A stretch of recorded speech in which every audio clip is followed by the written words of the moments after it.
Reality हीच आहे की मी काय सध्या ज्यावेळीपासून एप्रिल 2021 पासून प्रिपरेशन करताना फुल टाइम मी युपीएससीची प्रिपरेशन करतोय. दिल्ली किंवा पुण्यामध्ये राहून युपीएससीची प्रिपरेशन केलेली आहे.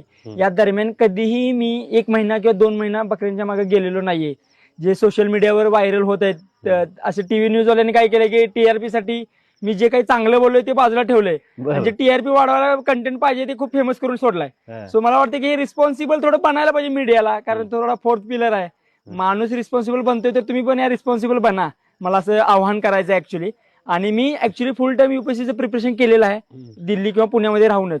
आणि मी सध्या ऍक्च्युली वडिलांची थोडी तब्येत खराब झाली होती, डायलिसिस करायचं ठरलं, डायलिसिस करायचा घरात निर्णय चालू होता. त्यामध्ये विचार विनिमय करायचे आणि थोडं वडिलांना घरी राहून थोडंसं म्हणजे जेवण वगैरे पण जात नव्हतं. सो मग वडिलांना बकऱ्यांचं दूध वगैरे पण खूप आवडत होतं. मग त्या निमित्तानं आम्ही बकऱ्यात गेलो होतो ऍक्च्युली 4-5 दिवस रिझल्टच्या आधी. आणि त्या